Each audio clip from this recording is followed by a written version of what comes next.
제가 오늘 발표할 주제는 DNA를 통해 본 여성의 자폐라고 하는 주제로 말씀을 드리려고 합니다. 두 가지 키워드를 가지고 주로 얘기를 할 것 같아요. 첫 번째는 여성의 자폐이죠. 여러분들에게 자폐 그리고 여성에 대한 관점에 대해서 얘기를 하려고 하고 있고, 두 번째는 이제 DNA를 통해서, 그러니까 우리가 최근 등장한 빅데이터 유전체 기술을 가지고 어떤 식으로 이 주제를 연구했는지에 대한 토픽을 얘기를 하려고 합니다. 여러분들 자폐에 대해서는 굉장히 최근 미디어를 통해서 많이 들으셨을 겁니다. 자폐는 영어로 오티즘이라고 얘기를 하는데, 우리가 흔히 자폐 이런 식으로 얘기를 하지만 자폐의 공식적인 병원에서 부르는 임상적인 용어는 자폐 스펙트럼 장애입니다. 오티즘 스펙트럼 디스오더라고 부르고 ASD라고 짧게 부르기도 하죠. 자폐는 역사적으로 굉장히 진단명이 여러 번 바뀌었던 그런 질환에 해당을 하게 됩니다. 우리가 한 20년 전쯤에는 자폐를 광범위성 발달장애 범주 하에서 자폐성 장애, 포인터가 이걸로 사용을 하도록 할게요. 자폐성 장애 혹은 아스퍼거 장애 혹은 달리 분류되지 않은 광범위성 발달장애라고 부르기도 했습니다. 그런데 이제 조금 더 최근에는 이런 것들에 대한 의미들이 그렇게 없기 때문에 이 용어들을 사용하지 않기로 했습니다. 여러분들 미디어에서 보시면 아스퍼거 이런 식으로 얘기를 하긴 하지만 아스퍼거라는 용어는 더 이상 임상에서 사용을 하진 않아요. 우리는 이제 이거를 하나의 개별적인 장애가 아니라 연속적인 연속성에 있는 그런 형질로 보고 이것들을 충분히 반영할 수 있는 용어, 자폐 스펙트럼 장애, 스펙트럼이라는 표현을 쓰기 시작을 했죠.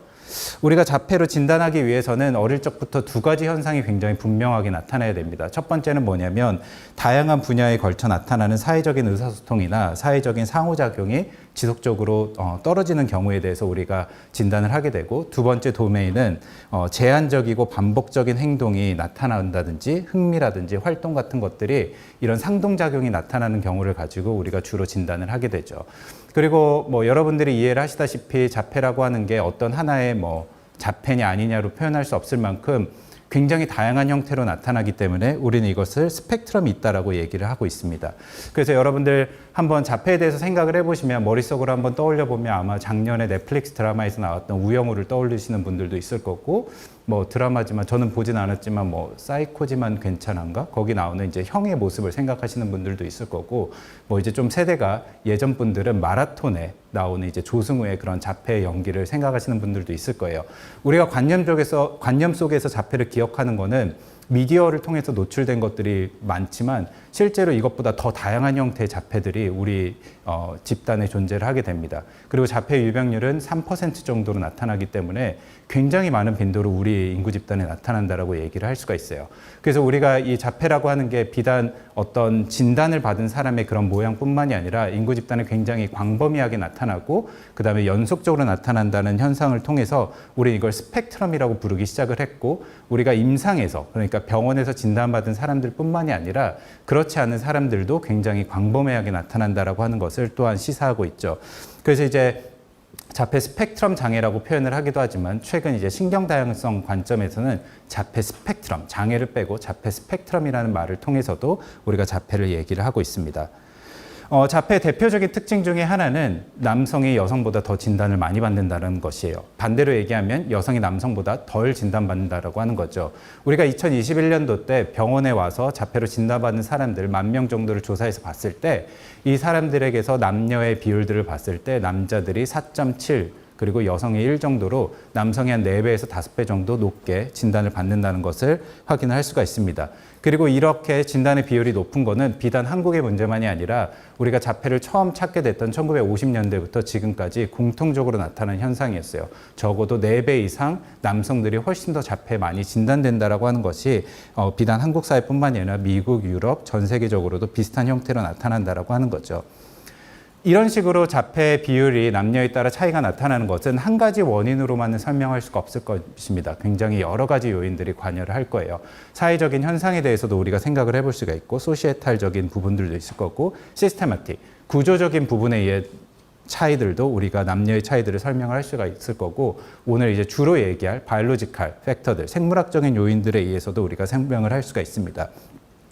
그러면 사회적인 현상에 대해서 우리가 먼저 한번 얘기를 해보도록 할게요. 장애인들에게 종종 나타나는 특성 중에 하나는 카모플라징이라고 하는 게 있습니다. 우리가 번역을 하면 보호색이라고 얘기를 하는데 우리가 카멜레온이 나무 위에서 이렇게 색깔을 변화시키는 것 같이 이런 식의 자기의 행동을 숨기거나 위장하는 경우들에 대한 얘기들을 하는 겁니다. 카모플라징은 자폐인들에게 굉장히 자주 관찰되는 현상 중에 하나로 자폐인들이 일반 사회생활을 하기 위해서 자신의 자폐적인 특성을 숨기고 위장하고 그다음에 혹은 때때로 동화되어서 활동하려고 하는 그런 특성을 얘기를 합니다. 이거는 남녀 자폐 공통적으로 관찰이 되지만 보다 여성 자폐인들이 더 이런 특성들을 많이 갖고 있어요.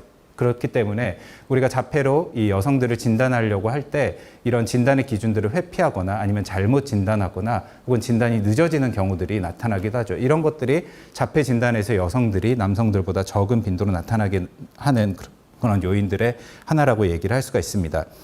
제가 이제 이 시간에는 뭐 다른 얘기들을 하기 때문에 이거에 대한 전체적인 얘기를 하진 못하겠지만 여러분 유튜브에 가시면 이 자폐 여성에 대해서 이렇게 번역해 놓은 테드 강연이 있는데 한번 보시면 되게 도움이 될 것 같아요.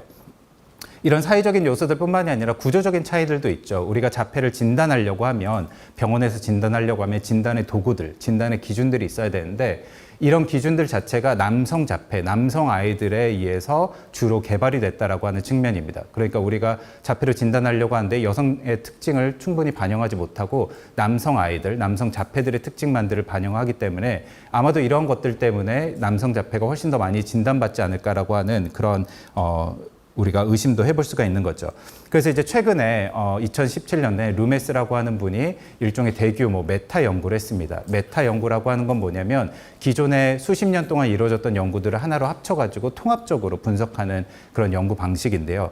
54개의 연구들을 통합을 했고 거기서 한 1,300만 명 정도를 조사를 해가지고 실제로 이런 진단 기준에 따라서 남녀의 비율이 다르게 나타나는지를 한번 조사를 해봤어요. 그래서 우리가 임상 진단을 기록을 가지고 이런 남녀의 차이들을 조사를 해봤더니 남성 자폐가 4배 정도 높게 나타났죠. 우리가 흔히 알고 있는 것처럼 그다음에 한국에서 봤던 것처럼 이런 식의 비율들이 관찰이 됩니다.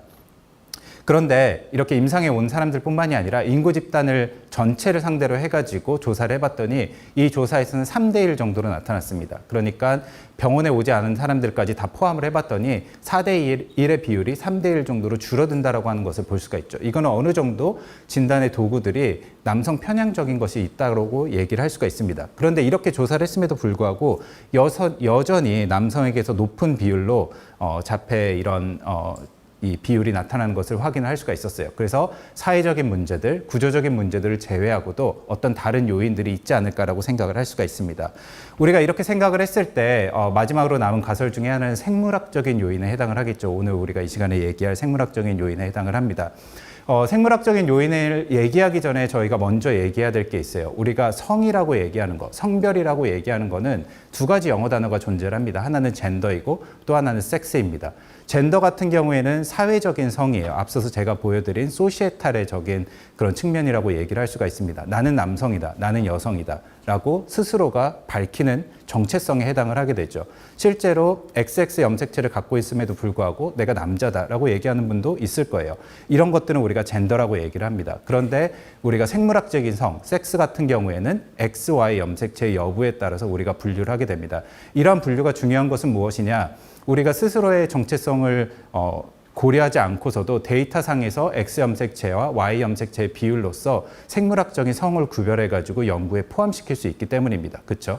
우리가 그냥 기본적으로 연구를 할 때는 참여자가 난 남성입니다, 난 여성입니다라고 밝힐 수 있겠지만 이런 유전체 데이터나 생물학 데이터들은 X 염색체의 비율들, Y 염색체의 비율들을 보고 이 사람이 생물학적으로 남성인지 여성인지를 판별해서 이제 연구들을 진행을 할 수가 있죠. 그래서 이 두 부분에 대한 차이점을 먼저 이해를 하시면 좋을 것 같고 이제 생물학적인 요인에 대해서 최근에 가장 많이 연구가 되는 가설은 뭐냐면 Female Protective Effect, 한국말로 번역을 하면 여성 보호 효과라고 하는 말입니다.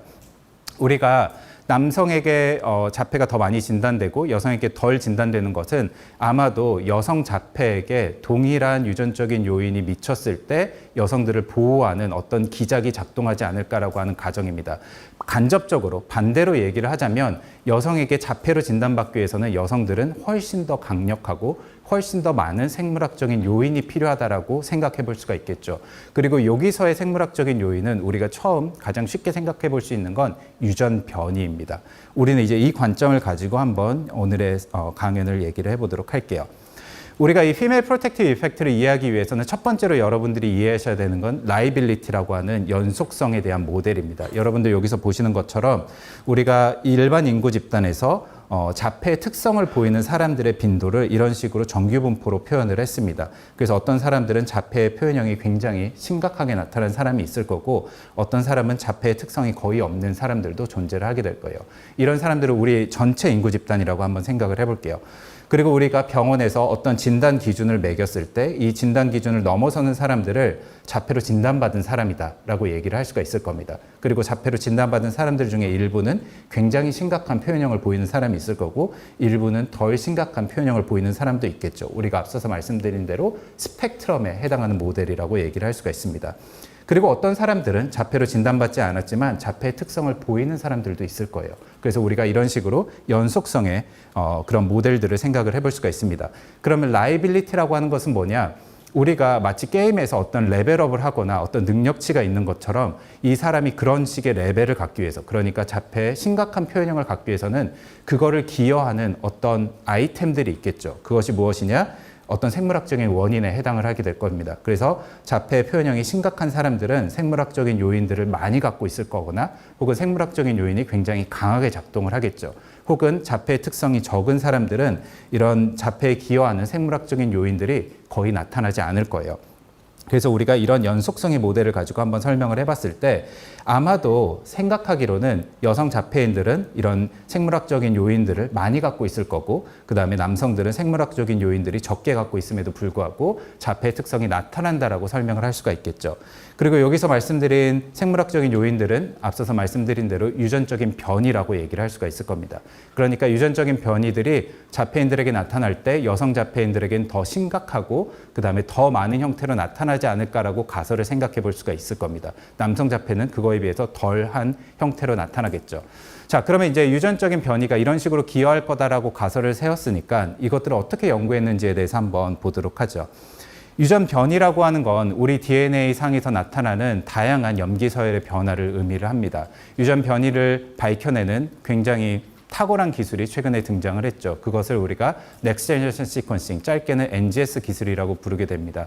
2010년도쯤에 등장을 해가지고 지금은 거의 보편화된 기술에 해당을 하고 최근에 생물학 연구의 패러다임을 바꾼 굉장히 중요한 기술에 해당을 하게 되죠. 지성욱 교수님께서 뒤에 강연 때도 다시 말씀을 해주시겠지만 우리가 한 사람의 DNA를 읽기 위해서는 굉장히 많은 비용, 수십억 대의 돈과 그 다음에 굉장히 오랜 시간을 거쳐가지고 우리가 한 사람의 DNA를 분석을 했습니다. 그런데 지금은 몇십만 원의 돈만 있으면 그리고 하루 정도의 시간만 있으면 한 사람의 DNA를 분석해서 그 사람 안에 있는 모든 유전 변이를 탐색할 수 있는 이런 기술들이 등장을 했습니다. 우리 몸 안에는 30억 개의 염기 서열이 있고 그리고 그 안에는 300만 개의 유전 변이들이 존재를 합니다. 이런 유전 변이들을 굉장히 빠른 속도로 탐색할 수 있는 이런 기술에 해당한다고 말씀을 드릴 수가 있습니다. 자, 그러면 이 유전체 기술을 이용을 해가지고 어떤 식으로 과학자들이 연구를 했는지 한번 보도록 하죠. 2012년 4월에는 자폐 연구의 패러다임이 바뀌는 연구가 3편이 등장을 했습니다. 네이처에 어떤 연구가 등장을 했냐면 우리가 유전체 기술을 가지고 자폐인들에게 유전 변이가 나타나는 패턴을 연구를 해봤더니 자폐인들은 특정적으로 드노보 베리언트라고 하는 것을 자폐로 진단받지 않은 대조군에 비해서 훨씬 더 많이 갖고 있다고 하는 것을 찾게 됐습니다. 그런데 이 연구가 굉장히 놀라웠던 이유는 보통 이런 식의 연구들이 하나의 연구 그룹에서만 보고되는 경우들이 많은데 그것이 아니라 이 세 그룹들이 동일한 연구 결론을 가지고 네이처에 동일한 얘기를 이제 보고를 했죠. 그리고 이때부터 자폐 연구의 패러다임이 바뀌기 시작을 합니다. 여러분들이 뉴스나 아니면 인터넷에서 자폐의 분명한 원인이 없다라고 이렇게 보통 읽으실 텐데 사실 그렇지는 않아요. 자폐 같은 경우에는 현재로서 가장 확실하게 그리고 가장 잘 알려진 그리고 여러 번 알려진 원인은 이 드노보 베리언트에 해당을 하게 됩니다. 이 드노보 베리언트가 무엇인가에 대해서 한번 생각을 해보도록 하죠. 드노보 베리언트는 드노보 베리언트를 먼저 얘기하기 전에 유전 변이에 대해서 얘기를 할 때 우리가 우리 DNA 안에 300만 개의 유전 변이가 있다라고 말씀을 드렸죠. 그죠? 이 300만 개의 유전 변이는 거의 대부분 99.999%는 여러분들의 부모님에게서 물려받습니다. 여러분들의 아버지에게서 반절을 받고 여러분들의 어머니에게서 반절을 받게 됩니다. 그런데 되게 흥미롭게도 여러분들의 부모님과 비교해서 여러분은 70개 정도의 변이는 달라요. 그리고 이 70개 정도의 다른 변이를 우리가 드노보 베리언트라고 부르게 됩니다. 이 70개 정도의 다른 변이를 갖는 건 저랑 저의 부모님을 비교했을 때도 그렇고 여러분들과 여러분들의 부모님을 비교했을 때도 그렇고 최도일 차기 회장님과 최도일 회장님의 부모님과 비교했을 때도 모두 다 70개 정도의 다른 변이들을 갖고 있어요. 이렇게 70개 정도의 다른 변이들은 어떻게 생기느냐? 우리가 인간으로 태어나기 위해선 아빠의 정자랑 엄마의 난자가 만나가지고 생기게 되죠. 이렇게 정자랑 난자는 우리가 살아가는 동안에 계속적으로 세포 분열을 하면서 생식세포에서 발생을 하게 됩니다. 세포 분열은 완벽할 수 없기 때문에 이런 세포 분열 과정에서 우연하게 변이가 발생을 하게 되고 이렇게 변이가 발생을 한 것을 가지고 그 정자가 수정되거나 그 난자가 수정되면 그 수정된 개체는 그 변이를 갖고 태어나게 됩니다. 이 변이가 70개 정도의 변이에 해당을 하게 돼요. 여러분들 생물학 2 교과서에 멘델 집단이라고 하는 말이 나오는 걸로 제가 기억을 하는데 그 멘델 집단에 보시면 진화의 원동력의 첫 번째가 유전 변이라고 등장을 하게 됩니다. 이 유전 변이에 해당하는 것이 이 드노보 뮤테이션에 해당을 하게 돼요. 이 드노보 뮤테이션은 대부분 큰 영향을 미치진 않지만 어떤 경우에는 발달에 큰 영향을 미치기도 하고 질병을 초래하기도 하고 굉장히 극단적인 경우에는 진화의 원동력으로 작동을 하기도 합니다. 그래서 우리가 이러한 변이들을 가지고 이제 자폐 연구를 하게 되죠. 제가 하나를 얘기를 못했는데 드노보 변이라고 하는 드노보라고 하는 건 라틴어에 해당을 하게 됩니다. 새롭게 발생한다라고 하는 뜻입니다. 자, 그러면 드노보 베리언트를 가지고 어떤 식으로 2012년에 연구를 했는지에 대해서 우리가 한번 보도록 하죠.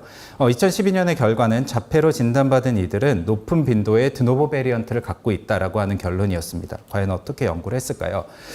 제가 앞서서 말씀드린 대로 우리가 유전체 기술을 이용하면 우리 몸 안에 있는 300만 개의 유전 변이를 읽어낼 수 있다라고 말씀을 드렸습니다.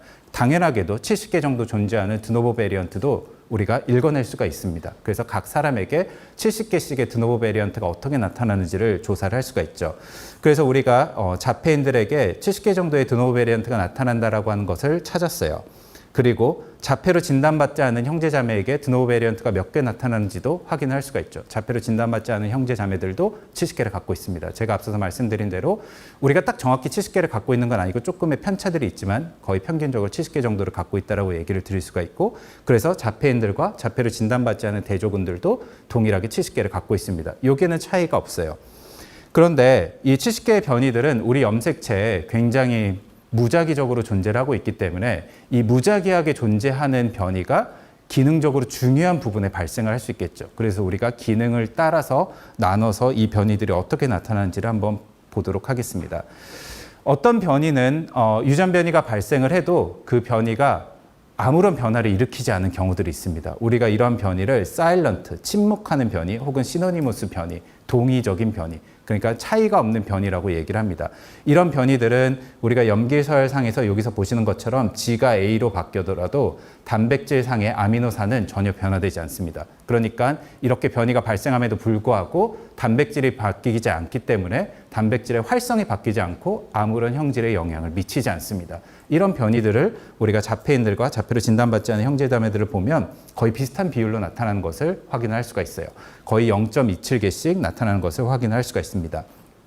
그런데 어떤 변이는 염기서열이 변화가 되면 C에서 G로 변화가 되면 이런 식으로 하나의 아미노산이 변화되는 경우가 나타나게 되죠.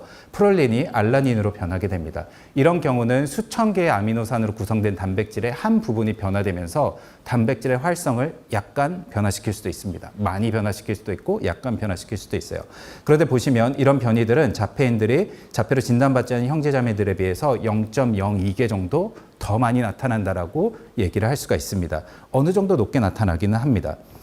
그런데 마지막으로 제가 보여드릴 이러한 변이들, 프로테인 트렁케이트 베리언트, 우리가 PTB라고 부르는 변이는 조금 달라요. 이 변이 같은 경우에는 유전 변이가 발생을 하면 종결 코돈이라는 것을 생성을 합니다. 우리가 염기서열이 A에서 T로 변화되면 이렇게 라이신이라고 하는 아미노산이 발생해야 되는 위치에 종결 코돈이 생기면서 단백질이 이후로 생성되지 않습니다. 번역이 되지 않죠. 그러면 만약에 1000개짜리의 아미노산으로 구성된 단백질이라고 하면 20번째 위치에 종결 코돈이 생기면 이 단백질은 굉장히 짧게 발생을 하고 재기능을 하지 못하게 됩니다. 생각만 하더라도 굉장히 큰 영향을 미친다라고 생각을 해볼 수가 있죠. 이런 경우는 자폐인들과 자폐로 진단받지 않은 대조군들을 비교를 해보면 자폐인들이 5배 정도 높게 나타나는 것을 확인할 수가 있습니다. 그래서 2012년에 연구에서 자폐인들이 이런 식의 드노보 뮤테이션 중에 단백질 생성을 중단시키는 PTB를 많이 갖고 있구나라고 하는 것을 찾게 됐습니다. 그러면 이 PTB가 하는 것들을 조금 더 구체적으로 보도록 해볼게요. 우리가 뇌가 기능을 하기 위해서는 신경세포가 많이 작동을 하게 되는데 그 신경세포 안에서는 여러분들의 사고나 여러분들의 감정이나 여러분들의 경험을 전달해 줄 수 있는 화학적인 신호로 전달해 줄 수 있는 일종의 막단백질이 존재를 하게 됩니다. 그래서 이런 막단백질들이 이러한 전극들을 만들어내면서 내가 갖고 있는 정보들을 흘려주는 그런 과정을 하게 되죠. 그런데 자폐인들에게 많이 관찰되는 이런 PTB 변이들은 여기서 보는 막단백질 중에 하나인 SN2A에 많이 관찰이 됩니다. SN2A라고 하는 단백질에서 PTB가 관찰이 되면 이 단백질 자체가 생성되지 않기 때문에 이러한 활동 자체를 자폐인들은 할 수 없게 됩니다. 그리고 이 SN2A에 PTB가 발생을 하게 되면 SN2A를 정상적으로 발현하는 세포 같은 경우는 이런 식으로 활동 전이를 만들어내지만 SN2A를 만들어내지 못하는 이런 신경세포들, 자폐인들의 그런 뇌와 같은 경우에는 이런 식의 이런 전극들이 전달되지 않는 것을 확인을 할 수가 있죠. 우리가 이것을 통해서 봤을 때 이런 식의 PTB들이 발생을 하고 신경세포나 뇌 발달에 굉장히 큰 영향을 미친다라고 하는 것을 생각을 해볼 수가 있고 우리가 이런 하나의 변이로 말미암아 우리가 초기에 뇌가 발달할 때 굉장히 큰 영향을 미칠 수 있겠다라고 하는 생각을 해볼 수가 있습니다. 그리고 이 PTB의 한 가지 특징은 뭐냐면 우리가 남성 자폐랑 여성 자폐를 나눠가지고 비교를 했을 때 여성 자폐인들이 남성 자폐인들보다 2배 정도 더 많은 PTB를 갖고 있다라고 하는 것을 알게 됐습니다. 그러니까 이런 PTB가 자폐인들에게 높게 나타나는데 그중에 여성 자폐인들에게 굉장히 높게 나타난다는 것을 확인할 수가 있죠. 그러니까 앞서서 Female Protective Effect 가설에서 말씀드린 것처럼 유전적인 요인들, 유전 변이에 대한 기여도, 굉장히 큰 기여도를 갖고 있는 유전 변이들이 여성 자폐에게 더 많이 나타나고 이것이 아마도 여성 자폐의 특징을 만들어낼 수 있지 않을까라고 생각을 해볼 수가 있습니다. 그리고 이러한 PTB들은 굉장히 큰 영향을 초래하기 때문에 우리가 이러한 PTB를 갖고 있는 자폐인들을 조사를 해봤을 때도 이 PTB를 갖고 있는 그 자폐인들은 지적장애라든지 아니면 굉장히 심각한 그런 자폐의 표현형을 갖고 있다는 것을 우리가 또한 관찰을 할 수 있게 됐죠. 그래서 이렇게 PTB를 갖고 있는 자폐인들만 놓고 우리가 남녀의 차이를 비교를 해보면 우리가 전반적으로는 4대1 정도로 관찰이 되지만 이렇게 PTB를 갖고 있는 자폐인들에게서는 남녀의 비율이 2대1 정도로 여성의 빈도들이 조금 더 높아지는 것을 확인할 수가 있습니다. 이것도 앞서서 보여드린 Female Protective Effect와 같은 맥락의 이야기라고 얘기를 할 수가 있죠. 자, 그러면 여기서 한 가지 좀 다른 관점에서 우리가 얘기를 시작해 보도록 할게요. 우리가 앞서서 보여드린 내용은 PTB라고 하는 드노보 뮤테이션, 굉장히 강력한 영향을 미치는 그런 변이에 대한 얘기를 했고 그것이 여성의 자폐에게 높게 나타난다라고 말씀을 드렸는데 우리가 이렇게 하나의 변이 그리고 하나의 유전자, SN2A와 같이 하나의 유전자에 발생하는 경우를 생각을 해보면 대부분의 생명과학자들은 이런 식으로 연구를 합니다. 이런 변이를 찾았으니까 우리가 유전자 조작 쥐를 만들어가지고 이 변이가 발달 과정에 어떤 역할을 하는지 그리고 이러한 문제들을 해결할 수 있는 치료제가 무엇인지에 대한 연구들을 쥐나 세포를 가지고 연구를 합니다. 굉장히 고전적인 방식이고 널리 활용되는 굉장히 중요한 방식이라고 얘기를 할 수가 있어요. 그리고 여러분들이 이 관점에 대해 생각을 할 때 여러분들이 중학교 혹은 고등학교 때 배웠던 멘델의 유전을 떠올립니다. 그렇죠? 멘델의 유전에서 AA, AB로 변화될 때 우성과 열성의 형질에 따라서 어떤 형질이 변화되는 그런 패턴들로 대비해가지고 대입해서 우리가 생각을 해볼 수가 있습니다. 이거는 너무나 뻔한 얘기고 너무나 당연한 얘기예요. 근데 여기서 굉장히 중요한 사실이 등장을 합니다. 제가 앞서서 계속적으로 얘기를 했을 때 자폐는 자폐이냐 아니냐로 설명할 수 있는 게 아니라 스펙트럼이라고 얘기를 했잖아요. 그러면 이렇게 하나의 유전자, 하나의 변이로 설명하는 것이 과연 우리가 인구 집단에서 관찰하는 이런 다양한 스펙트럼을 어떻게 설명할 수 있을까? 굉장히 모순적이죠. 왜냐하면 우리가 하나의 유전자, 하나의 유전 변이에 의해서 자폐의 형질을 설명한다라고 하면 우리는 멘델의 콩처럼 초록색 혹은 노란색으로만 나타나야 됩니다. 그런데 그게 아니라 자폐 스펙트럼은 굉장히 심각한 사람부터 심각하지 않은 사람, 그 다음에 일반 인구 집단의 자폐 특성이 전혀 없는 사람들까지 굉장히 연속적으로 분포하게 돼요. 이런 연속적인 분포를 어떻게 설명할 수 있을까? 이게 제가 던지는 화두입니다. 이 연속적인 분포를 설명하는데 굉장히 중요한 생물학적인 개념이 등장을 합니다. 그것은 양적 유전입니다. 여러분들이 중학교, 고등학교 때 유전학, 생물학을 배울 때 거의 등장하지 않은 개념이에요. 그런데 앞으로 여러분들이 연구를 할 때 여러분들 중에 뭐 의사가 되고 싶은 사람도 있고 연구원이 되고 싶은 사람도 있고 뭐 이거를 가르치는 분이 되고 싶은 사람도 있을 텐데 앞으로 연구를 할 때 가장 중요한 개념이고 우리가 생각할 때 가장 패러다임을 바꾸는 그런 개념 중에 하나라고 얘기를 할 수가 있습니다. 양적 유전, 폴리제닉 모델이라고 하는 건 뭐냐면 말 그대로 우리가 유전적인 현상을 설명할 때 양적인 모델을 가지고 설명을 하는 거예요.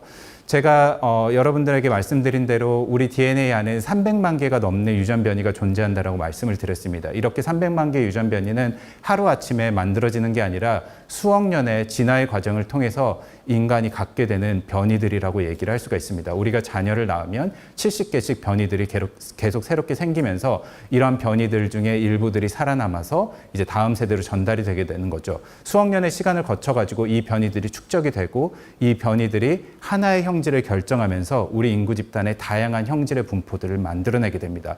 우리가 형질을 결정한다라고 하는 것, 맨델의 콩처럼 노란색, 초록색을 결정하는 게 하나의 유전 변이, 하나의 유전자에 의해서 결정이 되는 것이 아니라 이런 식의 굉장히 많은 유전 변이들이 하나의 형질을 결정하고 이로 인해서 굉장히 다양한 분포들이 인구 집단에서 관찰이 된다라고 하는 거죠. 제가 하나의 예시를 들어보도록 하겠습니다. 그 유전학자들은 키를 굉장히 좋아해요. 여러분들이 뭐 인터넷이나 이런 데를 보시면 뭐 영국의 유전학자들이 뭐 수백만 명을 연구해가지고 키의 유전자를 찾았다 이런 식으로 연구하는 것을 보셨을 겁니다. 그러면 이제 그런 거를 보고 되게 여러 사람들이 얘기를 합니다. 뭐 나는 뭐 키 크는 유전자가 없다, 뭐 이런 것부터 해서 뭐 어쩌라고 뭐 이런 식까지 굉장히 다양한 반응들을 보이는데 유전학자들이 키를 좋아하는 건 키 크는 유전자를 찾기 위해서가 아니라 키는 굉장히 객관적인 형질이기 때문입니다. 그래서 이 키를 가지고 우리가 수학적인 모델을 만드는 거예요. 그럼 수학적인 개념에 대해서 한번 설명을 해보도록 할게요. 두 가지 질환이 있습니다. 첫 번째는 뭐냐면 연골 무형성증, 아콘드로플라시아라고 하는 질환이 하나가 있고 이 질환 같은 경우는 키가 한 120cm 정도로 굉장히 작게 태어나는 이런 사람들을 얘기를 합니다. 성인의 키가 한 120cm 정도 돼요. 여러분들 아마 지금 미성년자라 왕자의 게임이라고 하는 드라마를 못 보셨겠지만 거기 보시면 굉장히 키가 작은 배우가 등장을 하죠.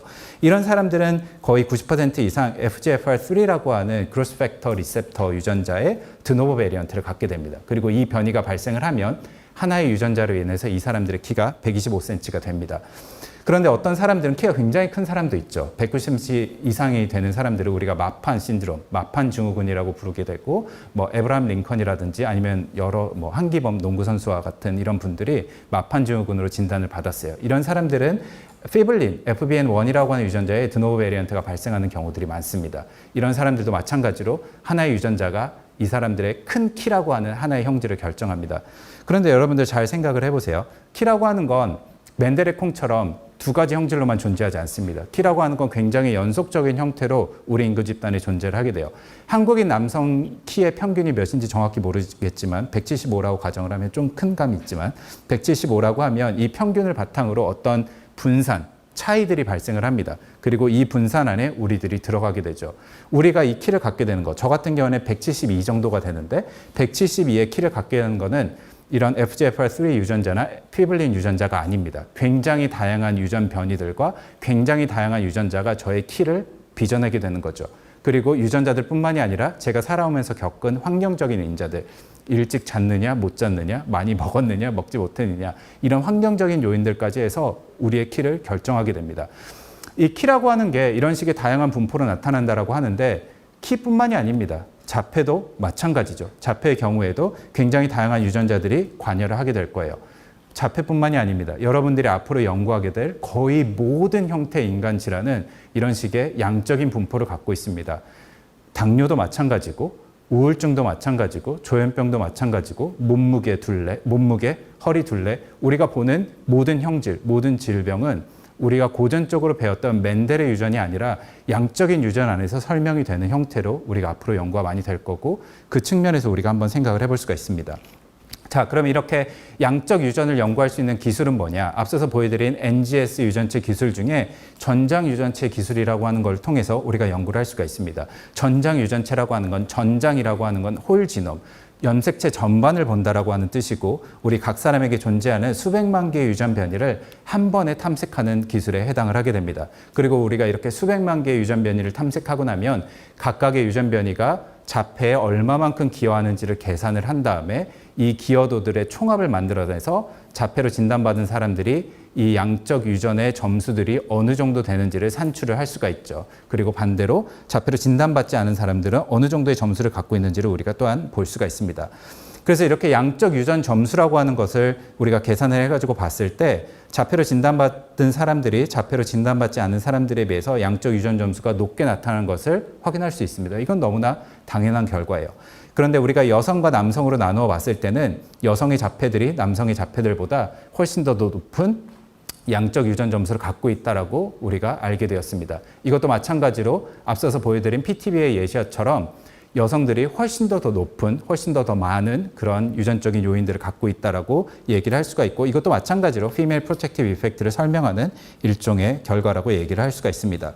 그런데 흥미롭게도 우리가 같은 양적 유전 점수를 갖고 있는 남녀를 대비를 해가지고 어떤 자폐인들이 더 심각한 그런 표현형을 갖고 있는지를 봤을 때는 흥미롭게도 남성 자폐의 경우 양적 유전 점수가 높을수록 자폐의 표현형들 들이 높게 나타나는 것을 관찰할 수가 있었습니다. 그러니까 같은 수준의 이런 점수를 갖고 있을 때 남성이 여성보다 훨씬 더 취약하게 작동을 하고, 반대로 여성은 남성보다 더 보호받는 형태로 나타난다라고 우리가 얘기를 할 수가 있죠. 그리고 또 한 가지, 우리가 이렇게 연구를 했을 때 자폐로 진단받은 사람과 진단받지 않은 형제자매들만 연구를 하는 것이 아니라 부모님들에 대한 연구들도 같이 할 수 있고, 그 다음에 일반 인구 집단에 대한 데이터들도 우리가 같이 연구를 할 수가 있습니다. 그래서 우리가 자폐로 진단받지 않은 일반 인구 집단 영국바이오뱅크에서 얻은 데이터와 그 다음에 자폐로 진단받은 이 부모님들의 데이터를 놓고 봤을 때도 자폐로 진단받은 아이들의 엄마에게서 나타나는 양적 유전 점수가 아빠에 비해서 훨씬 더 높게 나타난다라고 하는 것을 확인할 수가 있었죠. 그런데 부모님 두 분 다 자폐로 진단받지 않고, 그 다음에 자폐의 특성들도 엄마나 아빠의 차이가 없었습니다. 이것도 마찬가지로 엄마들이 훨씬 더 높은 그런 유전 요인들을 갖고 있음에도 불구하고 자폐로 발현되지 않는 그런 현상을 갖고 있다라고 말씀을 드릴 수가 있습니다. 자, 그러면 이제 마지막으로 우리가 유전적인 요인들에 대해서 생물학적인 원인들을 살펴봤는데요. 이 외에도 지금 활발하게 연구되는, 새롭게 등장하는, 최근 한 5년 사이에 새롭게 등장했던 그런 질문들이 무엇이 있었는지에 대해서 한번 잠깐 얘기를 해보도록 할게요. 아마 여러분들이 나중에 이제 대학에 오고 또 사회에 나가게 되면 연구할 수 있는 이제 주제에 해당을 하기 때문에 짧게 소개를 하도록 하겠습니다. 여러분들 아마 강의를 들으시면서 이렇게 생각을 했을 거예요. 아마 남성이 여성보다 자폐가 더 비율이 높으니까 아마도 유전 변이들이 X염색체에 많이 나타나지 않을까. 왜냐하면 남성 같은 경우는 X염색체를 하나만 갖고 있기 때문에 변이를 갖게 되면 아무래도 두 쌍을 갖고 있는 여성들보다 더 많은 영향을 받는다, 이렇게 생각할 수가 있겠죠.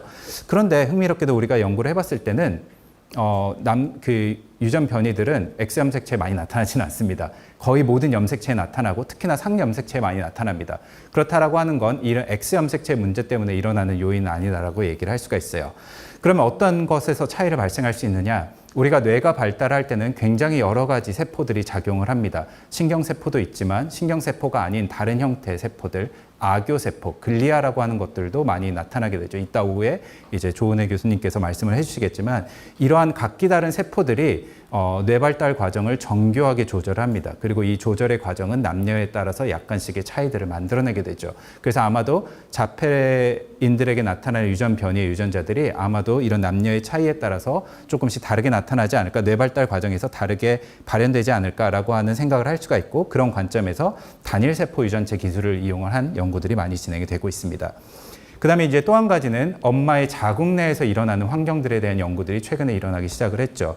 그래서 자궁 내에서 태아들이 면역 사이토카인, 면역세포에서 발생시키는 사이토카인이라고 하는 분비 물질을 얼마만큼 받고, 그리고 이것들에 의해서 남성 자폐와 여성 자폐의 차이들이 발생하는가에 대한 연구들이 이제 최근에 굉장히 많이 등장을 하고 있고요. 또 한 가지는 이제 남녀의 차이다 보니까 이 성호르몬에 관련된 것들에 의한 차이들도 또한 이제 유럽을 중심으로 많이 연구가 되고 있습니다. 그래서 아마 이런 부분에 대해서도 여러분들이 나중에 관심을 갖고 연구를 지속할 수 있는 부분이라고 생각을 합니다. 자, 그럼 이제 강의를 마무리하면서 이제 몇 가지 요점들에 대해서 한번 생각을 해보도록 할게요. 우리가 유전체 연구를 통해서 자폐의 다양한 스펙트럼을 이해하고, 그 다음에 자폐 여성이 갖는 높은 빈도의 이런 유전적인 요인들을 탐색할 수가 있었습니다. 그리고 이러한 결과들을 바탕으로 Female Protective Effect라고 하는 새로운 현상을 관찰하게 됐죠. 양적 유전은 자폐뿐만이 아니라 모든 질환에도 해당되긴 하지만 어쨌든 자폐를 이해하는 데 굉장히 필수적인 개념에 해당을 하게 됩니다. 우리는 굉장히 오랜 동안 자폐를 병이냐 아니냐 혹은 특별함이냐 아니냐 이런 식으로 이분법적으로 설명을 했습니다. 그리고 이게 우리 관념 안에서 굉장히 깊게 박혀 있죠. 그런데 우리는 이런 유전체 연구를 통해서 자폐가 어떤 이분법적으로 구별되지 않는 것이라고 하는 것을 다시 한번 확증했습니다. 그렇죠? 우리는 굉장히 다양한 형태로 나타나고 이 다양한 형태를 설명하는 그런 기술로 활용될 수 있다라고 얘기를 할 수가 있습니다. 그래서 이런 양적 연구를 통해서 우리가 자폐의 다양성을 밝히는 연구들, 자폐의 특징을 이해하는 연구들을 우리가 진행을 할 수가 있겠죠. 여러분들이 이제 아마 나중에 이제 대학을 선택을 하거나 그 다음에 연구를 선택을 할 때 우리가 흔히 이런 유전체 연구들 아니면 이런 생물학 연구들을 하면 이런 생각들을 많이 합니다. 뭐 어떻게 하면 치료의 방법을 개발한다든지 어떻게 하면 진단의 방법을 개발한다든지에 대한 생각들을 많이 하게 돼요. 이거는 되게 중요한 영역이고 그리고 우리가 보시다시피 굉장히 심각한 표현형을 갖는 자폐인들에게는 필요한 연구에 해당을 하게 됩니다. 그런데 이것이 전부는 아닌 거죠. 그렇죠? 우리가 고등학교 때 배웠던 것들, 그 다음에 대학에 와서 배우는 것들도 진단이나 치료의 관점으로 굉장히 많은 언어들이 교환되기 시작을 합니다. 그런데 이것만이 전부가 아닌 것을 우리가 이 연구를 통해서 볼 수가 있죠. 우리가 100년 전에 생물학 연구가 이 생물학 연구를 통해서 자연 집단의 다양성을 보는 것처럼 이런 유전체 기술을 통해서도 우리가 자폐라고 하는 현상의 굉장히 다양한 특성들을 연구를 할 수가 있고 이런 것들에도 여러분들이 기여할 수 있는 굉장히 다양한 분야들이 있다라고 말씀을 드릴 수가 있습니다. 그래서 제가 준비한 내용은 여기까지이고 한 10분 정도 저희가 시간이 남았는데 질의응답을 받도록 하겠습니다. 감사합니다.